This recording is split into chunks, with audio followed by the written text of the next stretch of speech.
नमस्कार.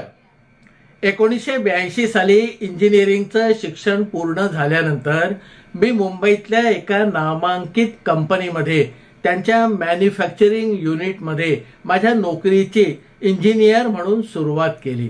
आणि त्यावेळेला माझ्या सुदैवाने त्या कंपनीमध्ये म्हणजे आमच्या युनिटमध्ये माझ्याच बरोबरीचे लोक जवळजवळ 80-90% लोक होते. आणि त्यामुळे एक वेगळ्या प्रकारचं खेळीमेळीचं वातावरण मला सुरुवातीपासून अगदी शेवटपर्यंत लाभलं. आता कामगार वर्गामध्ये त्यावेळेला माझ्याच वयाची माणसं होती. आमचे ते कामगार बंधू होते आणि त्यामुळे त्यांच्याशी नाळ जुळण्यामध्ये, संवाद साधण्यामध्ये किंवा गेला बाजार चांगले संबंध प्रस्थापित करण्यामध्ये मला कधी तशी अडचण आली नाही. आणि या आमच्या कामगार बंधूमध्ये माझा मित्र किंवा सखा म्हणावा असा एक व्यक्तिमत्व होतं आणि त्याचं नाव होतं दिलीप सूर्यवंशी. आता हा दिलीप सूर्यवंशी त्याला जे प्रामुख्याने काम दिलेलं होतं ते भट्टीवर म्हणजे LDO फर्नेसवर याचं काम होतं. साधारणपणे 5.5 फुटाची उंची, अतिशय सडपातळ बांधा आणि डोळ्यामध्ये एक वेगळ्या प्रकारची चमक. त्याचं गाव हे मूळ गाव जळगाव जवळ असल्यामुळे जळगावी भाषेचा जो लहेजा असतो तो त्याच्या बोलण्यातून आमच्या प्रत्ययाला येत असे.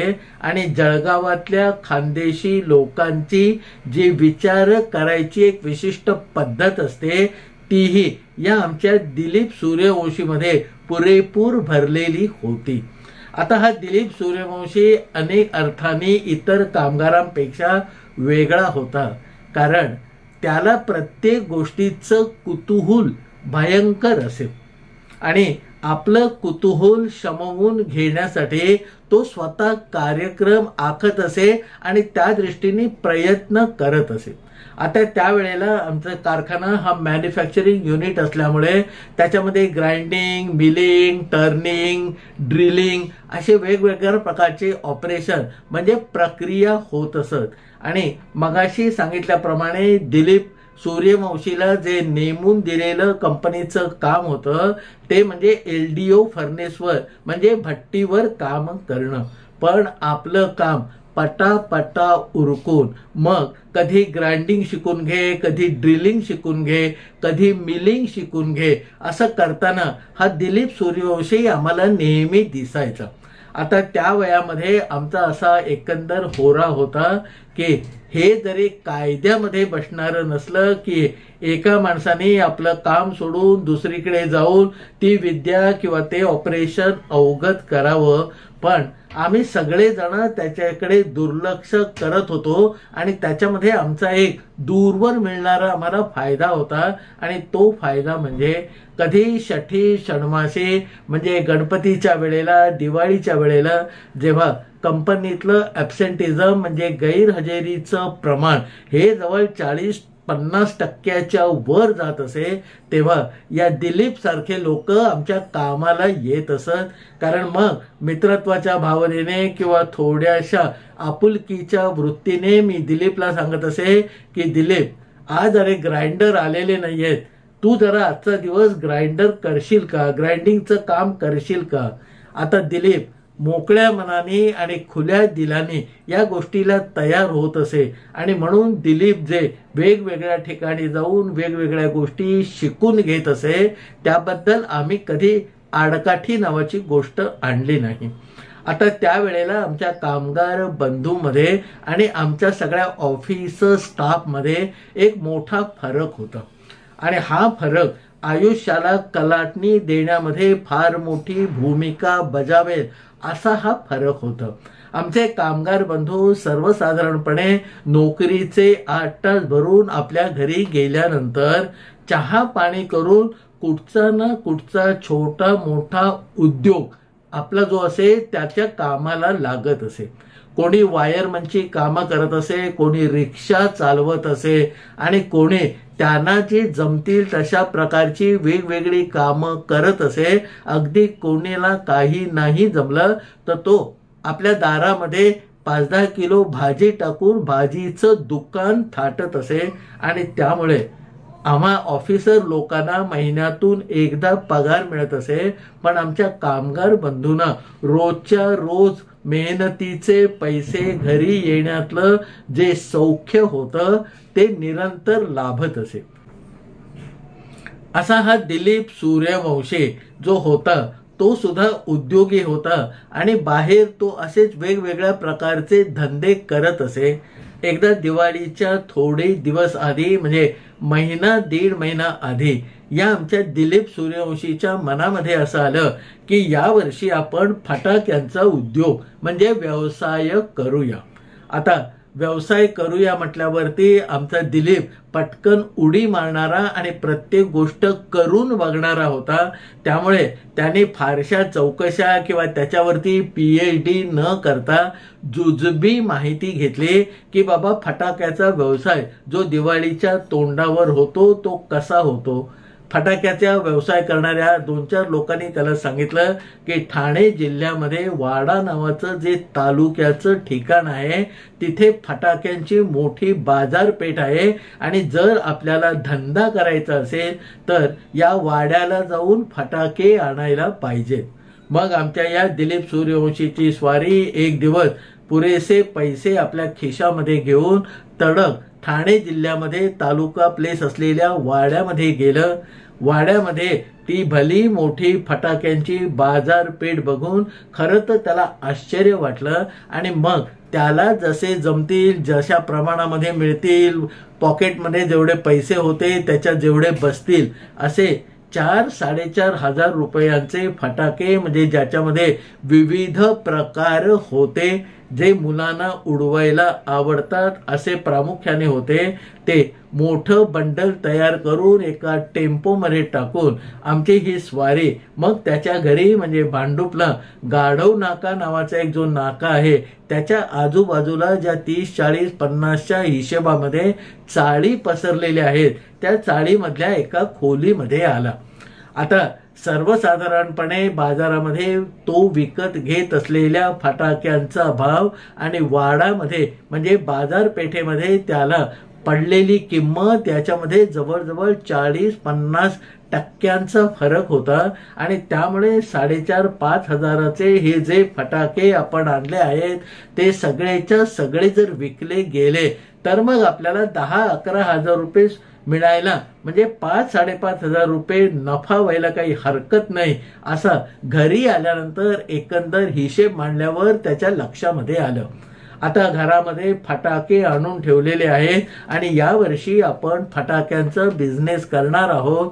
हे दुसऱ्या दिवशी त्याने आमच्या कंपनीतल्या यावत लोकांना म्हणजे अगदी सिक्युरिटी गेटवर असणाऱ्या वॉचमन पासून ते मेंटेनन्स मधल्या फिटर पर्यंत सगळ्यांना सांगितलं आणि साहजिकच त्या वयामध्ये आपण नवीन काहीतरी करतो ती उमेद असते आणि लगोलग आपल्याला भरपूर ऑर्डर मिळतील अशी एक कुठेतरी आशा मनामध्ये असते.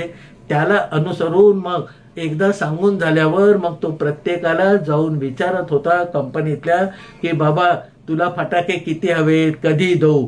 पण कंपनीतले जवळजवळ 90% माणसं मग त्याला टोलवा टोलवी करायला लागले आणि त्याचं कारणही तेवढंच सबळ होतं कारण असे फटाक्याचे धंदे करणारे लोक प्रत्येकाच्या गळ्यामध्ये आधीच 1-2 पडलेले होते. कोणी त्यांच्या सोसायटीमध्ये होता, कोणी चाळीमध्ये होता, कोणी गाववाला होता. त्यामुळे आपल्या कंपनीमध्ये आपला कामगार बंधू असला तरी त्याने नवीन सुरू केलेल्या फटाक्याच्या धंद्याला आपण फटाके घेऊन उत्तेजन द्यावं हे तसं त्या लोकांना सहज सोपं वाटत नव्हतं. आता जसे दिवस जायला लागले तसा नाही म्हटलं तरी आमच्या दिलीप सूर्यवंशीला चिंता वाटायला लागली. पण त्याची जिगर अशी होती की तो खचला असं मी स्वप्नातही कधी म्हणणार नाही.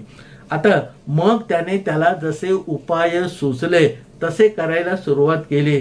मग त्याने साधारणपणे 2 फूट बाय 3 फूट असा एक कार्डबोर्ड आणून त्याच्यावरती येथे फटाके मिळतील अशी एक पाटी लिहून ती आपल्या चाळीमध्ये असलेल्या घराच्या बाहेरच्या बाजूला लोकांना दिसेल अशा पद्धतीने लावली. मग चाळीच्या आसपास जे लोक राहत होते त्यांच्या घरी जाऊन सांगायला लागला की बाबा मी असा फटाक्यांचा व्यापार सुरू केलाय, तुम्ही माझ्याकडनं फटाके घ्या, मी बाजारापेक्षा स्वस्त तुम्हाला देईन. पण जे कंपनीतल्या लोकांचं होतं तेच त्याच्या आजूबाजूला राहणाऱ्या चाळकऱ्यांचं गणित होतं की त्यांचा वर्षानुवर्ष फटाक्याचा रतीब घालणारा माणूस एक एक ठरलेला होता. आणि त्यामुळे आमच्या दिलीप सूर्यवंशीला फारशा काही ऑर्डर्स मिळाल्या नाहीत. आता दिवाळी अगदी 8 दिवसावर येऊन ठेपले. बाजारामध्ये फटाक्याची दुकानं सजायला लागले आणि तिथून फटाके घेऊन आपल्या घरी येणारे लोक आपल्या आजूबाजूला या आमच्या दिलीप सूर्यवंशीला दिसायला लागले. आता चाळीतल्या लोकांना, अर्ध्या लोकांना तर दिवाळीला गावालाच जायचं होतं, त्यामुळे त्यांचा काही प्रश्नच नव्हता. ते गावाला जाऊन फटाके उडवणार होते. आणि असे दिवसामागून दिवस आणि आठवडे 2 गेल्यानंतर मग या दिलीपला खऱ्या अर्थाने काळजीने घर पोखरायला सुरुवात केली. मग या दिलीप सूर्यवंशींनी एक दिवस त्याला आणि मला मोकळा वेळ असताना मला गाठलं आणि मग माझ्याकडे तो तक्रारीच्या सुरामध्ये त्याची काळजी व्यक्त करायला लागला की साहेब, मी तुम्हाला 15-20 दिवसापूर्वी सांगितलं होतं, कंपनीमध्ये सगळ्यांना सांगून झालं, यावर्षी मी फटाक्याचा धंदा करतोय. पण आता दिवाळी अगदी 15 दिवसावर आली, पण अजूनही कोणी माझ्याकडे फटाक्यांची ऑर्डर दिलेली नाही. आता हे 4-4.5 हजाराचे फटाके म्हणजे माझा जवळजवळ 1 महिन्याचा पगार त्याच्यामध्ये अडकून पडलेला आहे. आणि हे जर विकले गेले नाही तर माझं पैशामध्ये नुकसान होणारच आहे.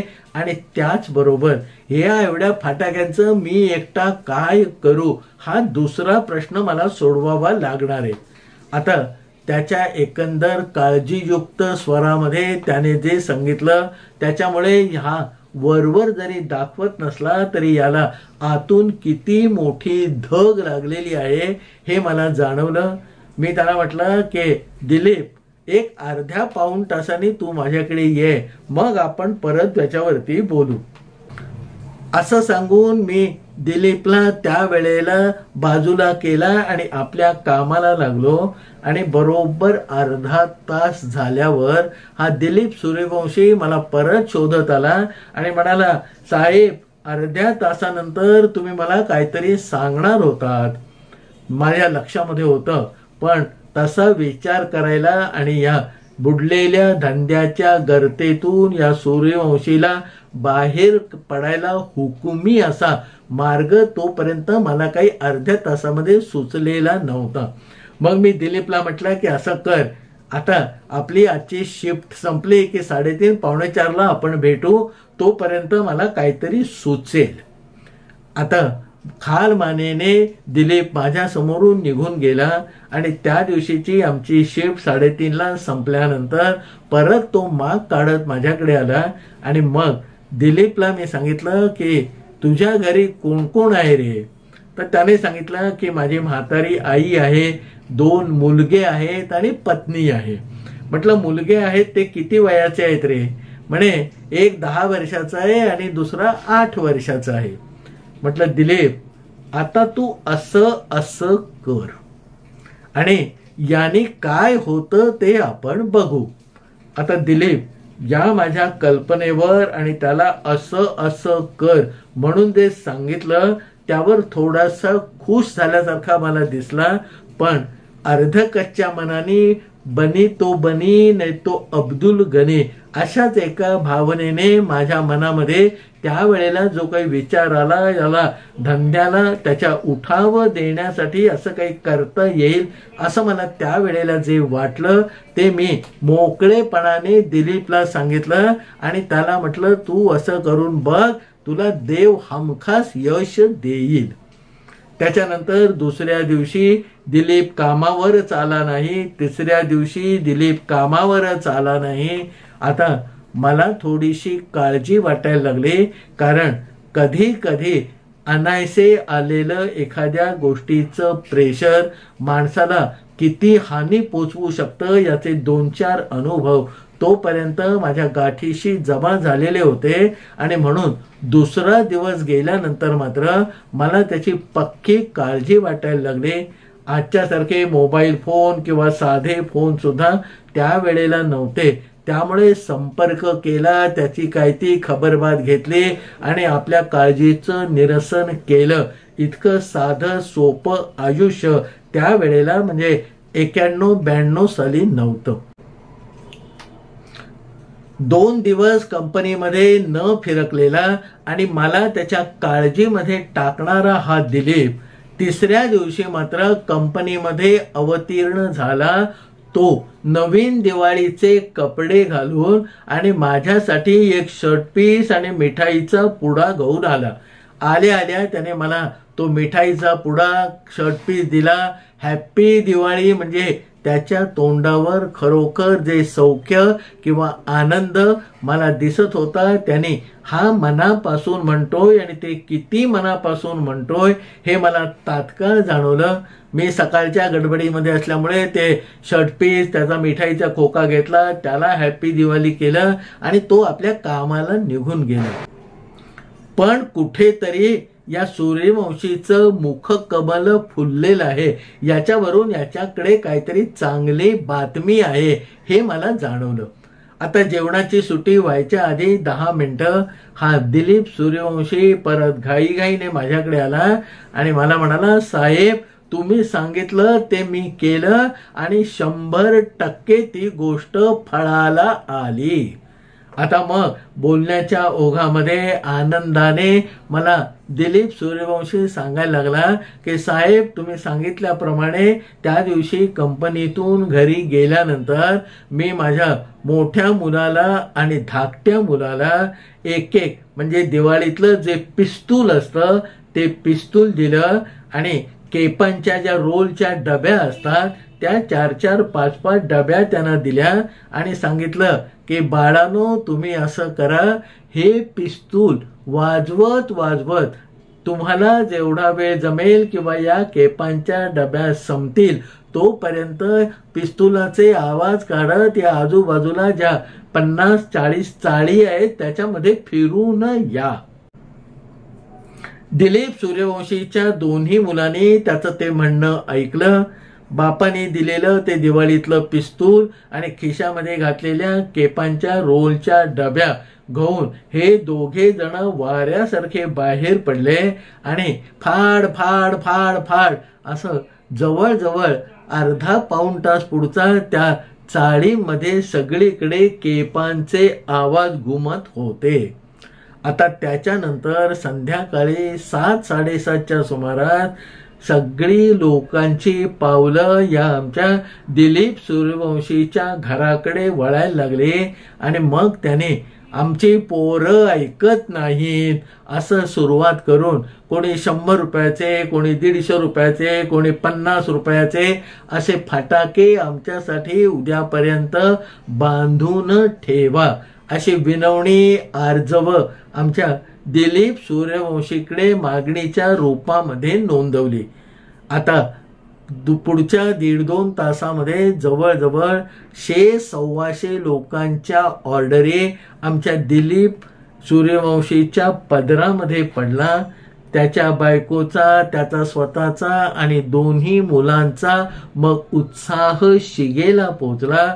जशा ऑर्डर आलेल्या होत्या ती लिस्ट घेऊन रात्रीच्या रात्री या सगळ्या कुटुंबाने जशी ऑर्डर होती तसं प्रत्येकाचं पाकिट बांधून तयार केलं. ती रात्र त्यांना पुरली नाही. दुसऱ्या दिवशी जेमतेम आंघोळ पूजा खाणं करून ही मंडळी परत त्याच कामाला जुंपली गेली आणि दुसऱ्या दिवशी संध्याकाळी जेवढ्या केवढ्या ऑर्डर आल्या होत्या त्यातली शेवटची ऑर्डर बांधून तयार झाली आणि ती बांधून तयार झाल्यानंतर जरा हुश्श करतायत तेवढ्या वेळात ज्यानी ऑर्डर नोंदवलेली होती ते मंडळी दिलीपच्या घराकडे रांगेने एका मागोमाग एक यायला लागले आणि हे सगळं काम दुसऱ्या दिवशी दुपारपर्यंत चाललं आणि सगळा माल विकला गेला. या आनंदामध्ये त्या दिवशी उरलेला अर्धा दिवस या दिलीप सूर्यवंशीने अक्षरशः झोपून काढला आणि तिसऱ्या दिवशी मोठ्या खुशीमध्ये दिवाळीचे कपडे घालून आणि आठवणीने माझ्यासाठी दिवाळीची भेट घेऊन हा सूर्यवंशी